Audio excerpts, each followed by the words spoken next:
Welcome back students to my channel juicy brains. I am doctor Yashna Marks और आज हम retirement of a partner के last concept को discuss करेंगे, that is death of a partner. तो death of a partner में जो accounting होगी it is very much similar to retirement of a partner, बस कुछ चीज़ों का हमें ध्यान रखना पड़ेगा। तो वो जो एक दो टर्म्स हैं, एक दो कॉन्सेप्ट्स हैं, उनको हम अच्छे से डिस्कस करेंगे because these terms are also concepts are also very important. Clear?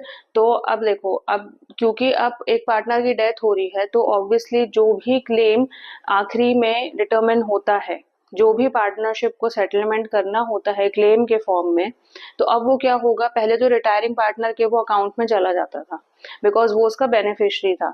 लेकिन अब किसी पार्टनर की डेथ हो गई तो डिजीज पार्टनर तो उसका बेनिफिट नहीं उठा पाएगा, तो उसका बेनिफिशियरी जो होता है उसको हम बोलते हैं अकाउंटिंग टर्म्स में लीगल रिप्रेजेंटेटिव, या सपोज अगर एक ही डेथ होती है तो एज एग्जीक्यूटर अकाउंट। क्लियर? तो या तो हम एग्जीक्यूटर अकाउंट टर्म को यूज करेंगे या लीगल रिप्रेजेंटेटिव टर्म को यूज करेंगे, it is one and the same thing. Clear? तो सबसे पहले हमें ये समझना है कि अब जब किसी पार्टनर की डेथ हो गई तो उसके उसका जो क्लेम होता है वो कैसे डिटरमिन होता है, मीन्स क्या क्या चीजों को हमें कंसिडर करना होता है। तो it is very much similar to the retiring partner, जो हम उसे कैपिटल अकाउंट्स को बनाते हैं। सपोज अब यहाँ पे A B and C partner थे, ए की डेथ हो गई तो अब हम एज कैपिटल अकाउंट की अगर स्पेसिफिकली बात करें, ठीक है, तो अब क्या क्या चीजें आएंगी, वही चीजें सारी जो हम रिटायरमेंट में डिस्कस कर चुके हैं। क्लियर? यहाँ पे इसका आएगा ओपनिंग बैलेंस, जितना भी क्वेश्चन में दिया होगा। क्लियर? बाय रिवैल्यूएशन, अगर रिवैल्यूएशन प्रॉफिट होता है, टू रिवैल्यूएशन अगर रिवैल्यूएशन पे लॉस होगा तो वो यहाँ आ जाएगा। देन बाय गुडविल, जो भी गुडविल का शेयर बनेगा, ठीक है, वो यहाँ आ जाएगा क्रेडिट साइड। जो भी उसकी कॉरेस्पॉन्डिंग डेबिट एंट्रीज होंगी वो हम डेबिट साइड कर देंगे। तो गुडविल आ गया, ओपनिंग बैलेंस आ गया, रिवैल्यूएशन का प्रॉफिट आ गया, कोई रिजर्व होगा वो आ जाएगा, कोई एक्यूमुलेटेड प्रॉफिट होगा तो वो आ जाएगा यहाँ पे सॉरी, टू एक्यूमुलेटेड लॉस। अगर क्वेश्चन में एक्यूमुलेटेड लॉस दिया है तो डेबिट साइड आएगा, प्रॉफिट दिया है तो क्रेडिट साइड आएगा। इंटरेस्ट ऑन कैपिटल अगर दिया होगा तो वो भी हम कंसीडर करेंगे, ठीक है। इंटरेस्ट ऑन ड्रॉइंग्स दिया होगा तो वो डेबिट साइड आ जाएगा। अगर पार्टनरशिप डीड में ये सारे टर्म्स हैं कि हमें कंसीडर करना है तो हम कैलकुलेट करके then we will post it on the debit और द क्रेडिट साइड। और बाय शेयर इन प्रॉफिट, ये सारी चीजें तो हमने यहाँ तक डिस्कस कर ली हैं because these are very much similar to the retiring partner. ये उस क्वेश्चंस में भी ऐसे हमारे पास कंडीशंस आए थे और हमने उनके कैपिटल अकाउंट्स में ये सब निकाल के उसके क्लेम को डिटरमिन किया था। डिजीज पार्टनर के कैपिटल अकाउंट में एक नई चीज आ गई, शेयर इन दी प्रॉफिट। अब जो पार्टनर की डेथ हो गई he is entitled to receive the share in the profit which is earn by the partnership. तो यहाँ पे जो पार्टनरशिप फर्म ने प्रॉफिट अर्न किया होगा उसमें भी डिजीज पार्टनर का शेयर होता है। So this is the new concept which we will study, जो डिजीज पार्टनर के केस में है बट रिटायरिंग पार्टनर के केस में नहीं होता। क्लियर? तो अब देखो, स्पेसिफिकली इस चीज को डिटरमिन करने के लिए दो तरीके होते हैं। अब फर्म ने प्रॉफिट अर्न किया तो या तो हम उसको टाइम बेसिस पे कैलकुलेट करेंगे या सेल्स या टर्नओवर बेसिस पे कैलकुलेट करेंगे, ठीक है। What ever is given in the question, अगर सेल्स दी हैं तो पास्ट ईयर की सेल्स दी होंगी, तो पास्ट ईयर की सेल्स देंगे तो एवरेज सेल्स निकाल के हम शेयर निकालेंगे कि डिजीज पार्टनर का कितना शेयर सेल्स में बना है and accordingly we will do the accounting treatment. And similarly अगर टाइम बेसिस की बात करें तो प्रॉफिट्स दिए होंगे पास्ट ईयर के, सपोज पास्ट 3 ईयर्स के दिए हैं, पास्ट 4 ईयर्स के दिए हैं, तो जो भी प्रॉफिट दिया होगा उसमें हम सबसे पहले एवरेज प्रॉफिट निकालेंगे। सपोज आपका एवरेज प्रॉफिट आपका निकल के आया सपोज 4 लाख, ठीक है, और 3 पार्टनर्स हैं, there are 3 partners A, B and C which are sharing profits and losses in the ratio 2:2:1, A की डेथ हो जाती है, ये आपको इन्फॉर्मेशन दी है। एवरेज प्रॉफिट्स आपने निकाल रखे हैं 4 लाख, क्लियर। और इसकी डेथ हो गई, suppose the accounting year is from April to March, March वाला अकाउंटिंग ईयर चल रहा है। A died on suppose 1 October, clear.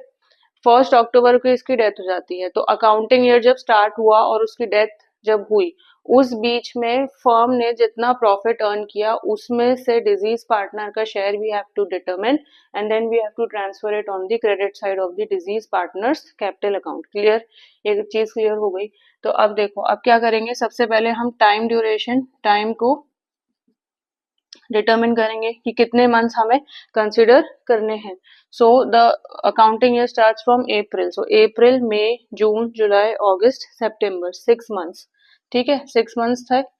तो 6 मंथ्स को हम कंसिडर करेंगे, दैट इज 6/12। अब ए शेयर निकाल लें, ए शेयर ऑफ प्रॉफिट कितना आ गया,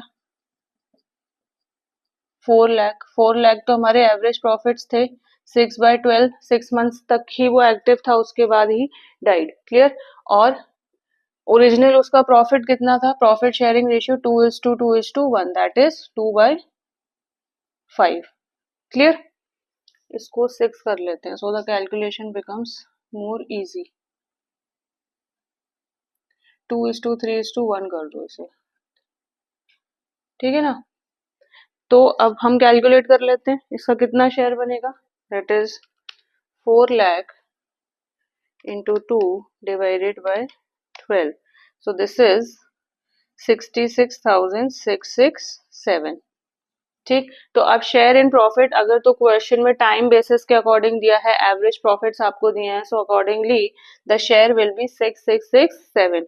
और इसकी एक जर्नल एंट्री हम पास करेंगे। Now this is important, you have to learn this entry. एक जर्नल एंट्री पास होगी, that is profit and loss suspense account debited to A's capital account. देखो, ये डिजीज पार्टनर था, इस कैपिटल अकाउंट कितना से, जितना उसका प्रॉफिट में शेयर डिटरमिन हुआ, दैट इज 66,667। तो अब ये हम यहाँ ट्रांसफर कर सकते हैं। तो बाय शेयर इन प्रॉफिट ना करके हम इसका करेंगे by PL suspense account, by profit and loss suspense account कितना, 66,667। So have you understood? This is one journal entry which you have to learn, clear। sales basis पे, when we talk about sales basis या turnover basis, so it is quite simple। यहाँ पे थोड़ा सा calculation हमें फिर भी करना है, बट यहाँ पे इतना प्रीवियस ईयर के सेल्स दिए होंगे, ठीक है, उसमें से हमें डायरेक्टली ये अमाउंट कैलकुलेट करना है कि सेल्स के बेसिस पे डिजीज पार्टनर का कितना शेयर निकलेगा, clear. So accordingly you have to pass the journal entry, clear. उस केस में भी यही journal entry you have to show, clear.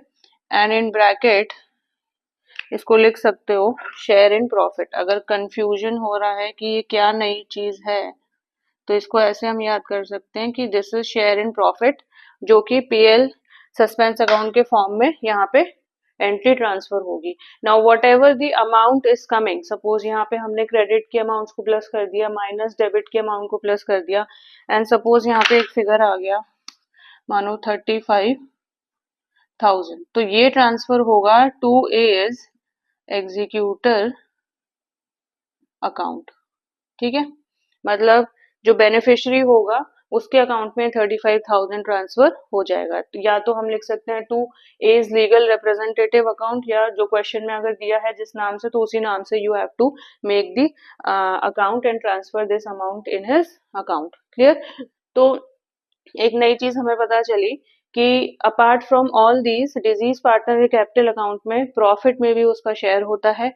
Now share in the profit is calculated by 2 methods, on time basis या sales basis. Sales basis मैंने आपको बता दिया, time basis भी बता दिया। यहाँ पे पास्ट ईयर के सेल्स दिए होंगे, यहाँ पास्ट ईयर के प्रॉफिट्स दिए होंगे, दोनों केस में एवरेज सेल्स एवरेज प्रॉफिट निकालना है। एंड अकॉर्डिंगली जो डिजीज पार्टनर है उसका कितना शेयर बन रहा है that you have to calculate, और एक स्पेसिफिक जर्नल एंट्री पास होगी that is profit and loss suspense account debited to deceased partners capital account. Now what is the reason why we have to prepare this profit and loss suspense account? Now the reason is this ki it becomes very difficult when a partner dies in the middle of the accounting period. Clear? अगर वो starting में उसकी death हो रही है, and में उसकी death हो रही है, तो इट बिकम्स वेरी इजी, क्योंकि अकाउंटिंग सारी चीजों की अकाउंटिंग पूरे फॉर्म की accounting at the end of the year होती है. तो in that case it becomes very much easy for the accounting किसी क्लेम को हम सीधा सीधा डिटरमिन करें एंड सेटल कर दें.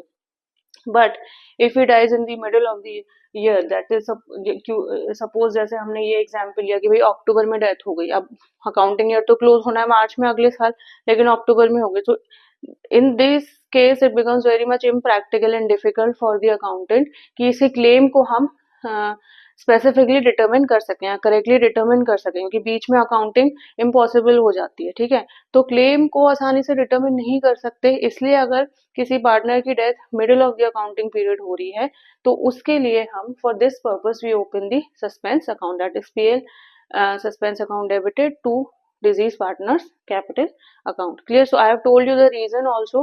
So instead of just इसको याद करो कि भाई सस्पेंस अकाउंट खोलेगा, you should know the reason also why we open the suspense account. So I hope so this share in the profit जो एक नई चीज सीखी हमने, इन केस क्वेश्चन आ जाता है कि एक पार्टनर की डेथ हो जाती है. Clear?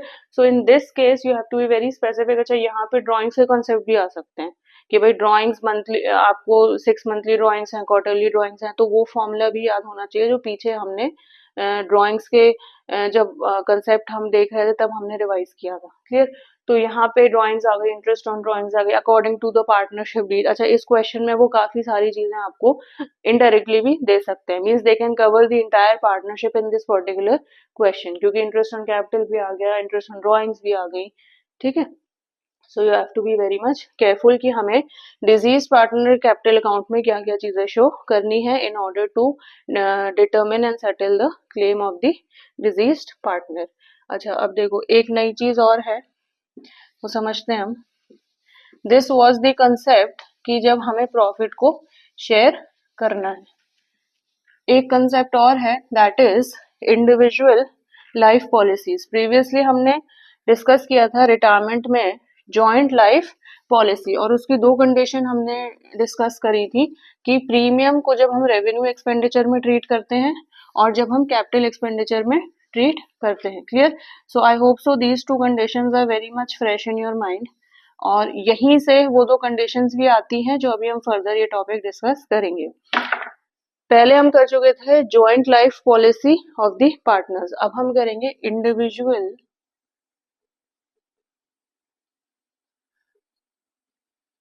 life policy of partners. Now this is another topic that is individual life policy of partners. तो अभी तक हमने joint life policy में क्या पढ़ा था, 3 पार्टनर्स थे, तीनों की joint life policy दी हुई थी, एक फिगर दिया था, उसकी एक सरेंडर वैल्यू होती है. क्लियर?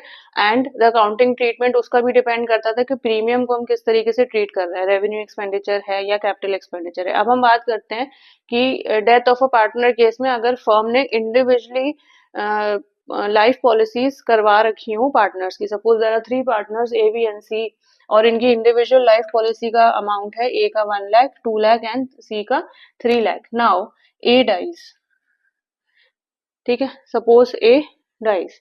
क्लियर? तो अब क्वेश्चन में स्पेसिफिकली आपको ये दे रखा होगा कि प्रीमियम को किस तरीके से वो ट्रीट कर रहे हैं. तो जिस तरीके से भी प्रीमियम का ट्रीटमेंट होगा उसी तरीके से जर्नल एंट्रीज होंगी और उसी तरीके से उसका अकाउंटिंग ट्रीटमेंट भी आगे होगा. Okay, so now again there are 2 conditions which you have to keep in mind when premium is debited to profit and loss account and is not shown in the balance sheet.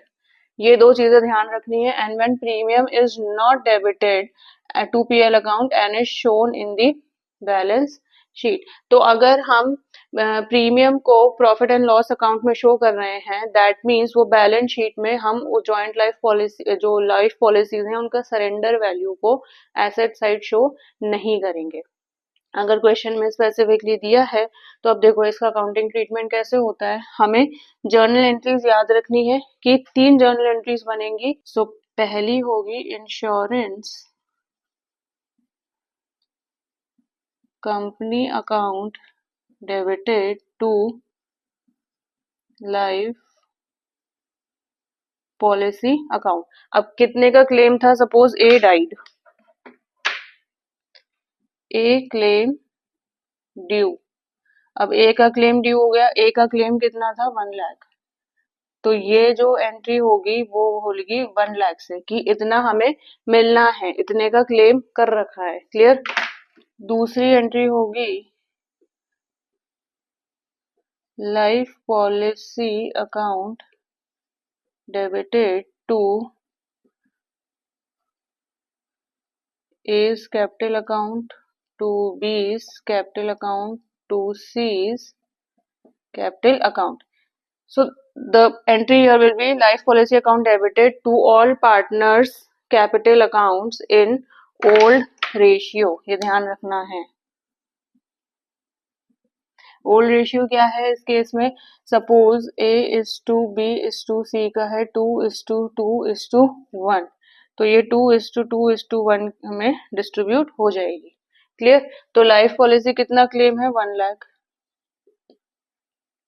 निकाल लो अब।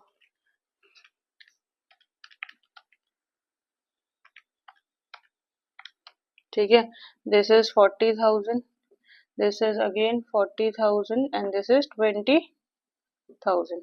ठीक है, तो ये दो journal entries, तो you might be familiar with this entry, क्योंकि ये हम जॉइंट लाइफ पॉलिसी में भी डिस्कस कर चुके हैं कि life policy account, joint life policy account debited to all partners capital account. तो इसमें life policy account debited to all partners capital account, और जो डिजीज पार्टनर है उसी का क्लेम तीनों पार्टनर के कैपिटल अकाउंट्स में क्रेडिट होगा। क्लियर? सरेंडर वैल्यू नहीं आएगी, लेकिन जो क्लेम है वही डिवाइड होगा in the old profit sharing ratio.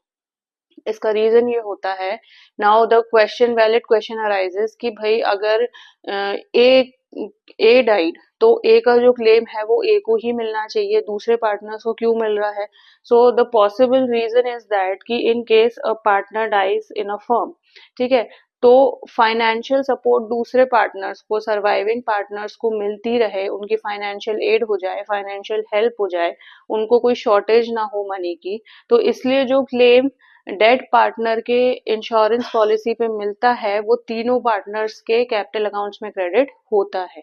ठीक है, एंड ओवरऑल जो क्लेम अब पार्टनरशिप फर्म को जो 1 लाख मिला, तो इन पार्टनर्स की तो, सर्वाइविंग पार्टनर्स की तो हेल्प हो गई, बी और सी की को फाइनेंशियल एड मिल गया। ओवरऑल कंसिडर हम ये करते हैं कि पार्टनरशिप फर्म के लिए भी ये चीज बेनिफिशियल होती है। Clear? So this is the reason behind it कि डेड पार्टनर का जो क्लेम होता है इंश्योरेंस पॉलिसी का, वो ऑल द पार्टनर्स में, सारे पार्टनर्स में डिस्ट्रीब्यूट क्यों होता है, not and why not it goes in the account of the deceased partner. So I have told you the reason behind it. And the third is, now the third journal entry is very important. ये कुछ similar entry है जैसे कि हमने अभी तक goodwill की entry हम करते आए, that is surviving partners capital account या continuing partners capital account debited to retiring partners capital account. तो इस केस में सर्वाइविंग पार्टनर्स हैं, बीस capital account debited, B's capital account debited, C's capital account, ये सर्वाइविंग पार्टनर्स हो गए, to deceased partners capital account, to A's capital account. Sorry, now this is the same journal entry जो हम goodwill में करते आए, तो इसमें कुछ नया नहीं है।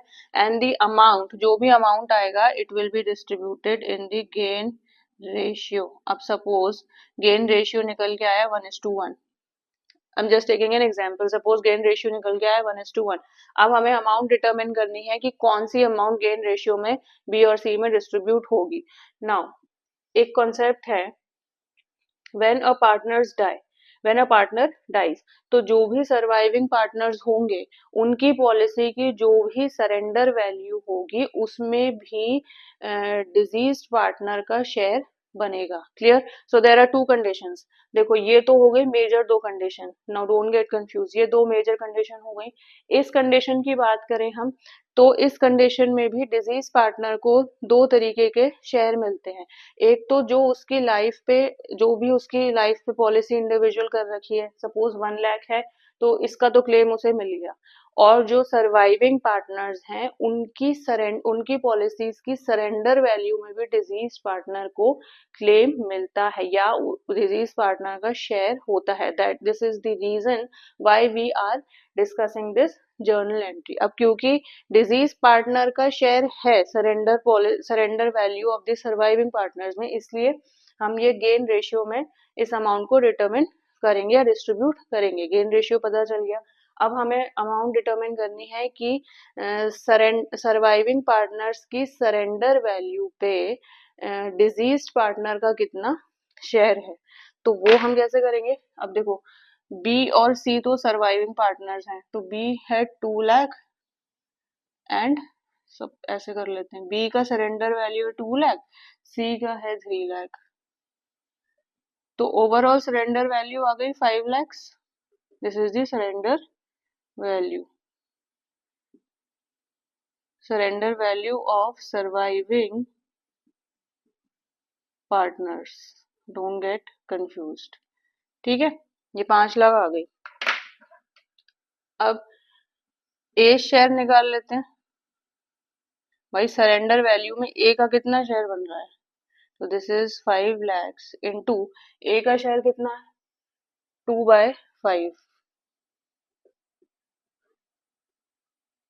तो अब ये आ गया 2 lakhs। इतना मतलब सर्वाइविंग पार्टनर्स की जो सरेंडर वैल्यू है पॉलिसी की, उसमें डिजीज पार्टनर का शेयर बन रहा है 2 लाख, तो ऑब्वियसली अब ये 2 lakhs गेन रेशियो में डिवाइड होगा, जो कि था 1:1। ये हमने पहले ही निकाल लिया था। So this is very much important, ठीक है। I have told you the reason behind this entry कि जब डिजीज पार्टनर को क्लेम मिलता है तो तीनों पार्टनर्स का कैपिटल अकाउंट में क्यों क्रेडिट होता है। इसके में तो होगा ही, दिस इज अंडरस्टूड क्योंकि डिजीज हो गया है, बट सर्वाइविंग पार्टनर्स में क्यों होता है? I told you the reason behind this entry is why is the reason की जो सरेंडर वैल्यू होती है पॉलिसीज की, जॉइंट लाइफ पॉलिसीज की, सॉरी इंडिविजुअल लाइफ पॉलिसी की, वो हम बैलेंस शीट में शो नहीं करते। अब क्योंकि कोई भी सरेंडर वैल्यू बैलेंस शीट में शो नहीं हो रही है, that is why it becomes important to pass this journal entry, ठीक है। तो इसके 2 रीजन हो गए कि सर्वाइविंग पार्टनर, इसका एक मेन रीजन ये हो गया कि जो डिजीज पार्टनर है उसको शेयर मिलता है surrender value of the surviving partners पे, वो शेयर हमने निकाल लिया। और उसका रीजन यही होता है कि सरेंडर वैल्यू बैलेंस शीट में शो नहीं करते इन this case. Now in this case surrender value balance sheet में शो होती है, ठीक है। तो उसका ट्रीटमेंट क्या होता है, चलो इसको भी हम डिस्कस कर लेते हैं। इस केस में 2 जर्नल एंट्रीज पास होती हैं। पहले तो होगा यही insurance company account debited to life policy account, कितना है 1 लाख। सपोज यही क्वेश्चन इस कंडीशन में आ जाता है, यही सेम क्वेश्चन इस कंडीशन में आ गया कि प्रीमियम पीएल अकाउंट में हमने डेबिट नहीं करा and it is to be shown on the asset side in the balance sheet. तो एक तो ये हो गया, और दूसरा सेम यही होगी लाइफ पॉलिसी अकाउंट डेबिटेड, अब यही डिस्ट्रीब्यूट होगी to A's capital account, to B's capital account, to c's capital account in old ratio that is 2:2:1, ठीक है। तीसरी एंट्री यहाँ पे शो इसलिए नहीं होगी, the reason I am telling you and this is the only demarcation, एक ही यही डिफरेंस है कि यहाँ पे क्योंकि बैलेंस शीट में अब सरेंडर वैल्यू को हम दिखाएंगे, surrender value of the surviving partners, यानी कि 2 लाख और 3 लाख में से भी जितनी भी सरेंडर वैल्यू है, सपोज इसकी सरेंडर वैल्यू है 1,50,000, भाई क्लेम तो 2 लाख का था, मिले तो 1,50,000, that is the surrender value, और इसका सपोज 2 लाख था। तो अब ये 1,50,000 and 2 lakh of B and C will be shown in the balance sheet, ठीक है। क्योंकि बैलेंस शीट में सरेंडर वैल्यू शो कर रहे हैं, इसलिए ये तीसरी वाली जर्नल एंट्री जो हमने यहाँ की थी वो इस केस में नहीं आएगी। So in this case you have to remember there are 3 journal entries, in this case there are only 2, ठीक है। अब यहाँ तो हमने क्लेम को ओल्ड रेशियो में डिवाइड करा था, यहाँ पे it is a bit different. कैसे हो जाता है देखो, अब जो हमें अमाउंट मिला था दैट इज इंश्योरेंस क्लेम, ये था insurance claim, insurance claim was 1 lakh, surrender value is, अब इस क्वेश्चन में सरेंडर वैल्यू दी होगी, ठीक है। सपोज ये 1 लाख का क्लेम था, मिला हमें सपोज 80,000, तो ये सरेंडर वैल्यू थी इसकी, ठीक है ना।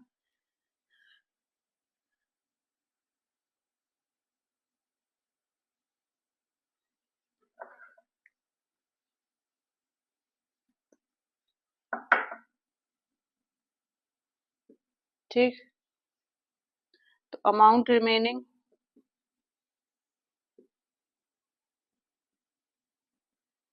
20,000, this 20,000 will be shown, will be distributed in the ratio 2:2:1, clear.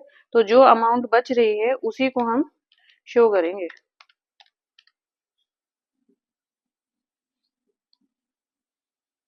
this is for clear.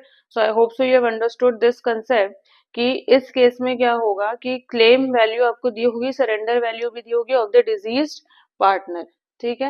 And this surrender value is already appearing in the books, एक लाइन और लिखी होगी, this surrender value is already appearing in the books, यानी कि 80,000 तो appear हो रहा है। तो अब अमाउंट रिमेनिंग कितना है 20,000, so this 20,000, so in this case ध्यान रखो कि क्लेम अमाउंट से सरेंडर वैल्यू माइनस कर दो, तो जो वैल्यू आएगी that is 20,000, that will be distributed in the old ratio in case number 2। In case number 1 जो भी क्लेम होगा तो वो क्लेम का जो अमाउंट होगा that will be distributed in the old ratio. और इस कंडीशन में तीसरी जर्नल एंट्री नहीं करनी, I have told you the reason behind it, by because it is already surrender value is already appearing in the books, तो इस entry की कोई जरूरत नहीं है। इस केस में बैलेंस शीट में हम ये अमाउंट शो नहीं करते, that is why it becomes important to show this entry, clear. So आज हमने जो डिस्कस किया those are very important topics when a death of a partner question comes in the exam, clear. तो हमें ध्यान रखना है कि शेयर ऑफ प्रॉफिट कैसे निकलता है on time basis and on sales या टर्नओवर बेसिस, वो हमने डिस्कस किया एक नई चीज। दूसरी हमने नई चीज डिस्कस की कि अगर इंडिविजुअल लाइफ पॉलिसी पे क्वेश्चन आ रहा है तो उसको कैसे हमें ट्रीट करना है। So accounting treatment is very important. I have told you all the journal entries, the concept behind it and the reason, जो कि कहीं कहीं बुक्स में नहीं दिया है, they are not very specific regarding the reason कि क्यों हमने पीएल सस्पेंस अकाउंट खोला है, क्यों यहाँ पे हमने ये चीज डिस्ट्रीब्यूट की है। They have already, they have just instead of giving you the reason straight away they have given the journal entries। तो या तो इसको ऐसे रट सकते हो तो रट लो, नहीं रटना है तो लॉजिक वाइज याद करोगे, so you will remember it for a longer time, clear। So I have told you the accounting treatment of individual life policy in both the conditions। So I hope so students आपको ये concept अच्छे से समझ आ गया होगा। In the upcoming lectures हम थोड़े से इस पे problem solve करेंगे so that this concept becomes more clear to you। So in the next lecture। So students, अगर आपको मेरा लेक्चर पसंद आया हो तो इसे लाइक करें, शेयर करें and do subscribe to my channel. See you in the next class.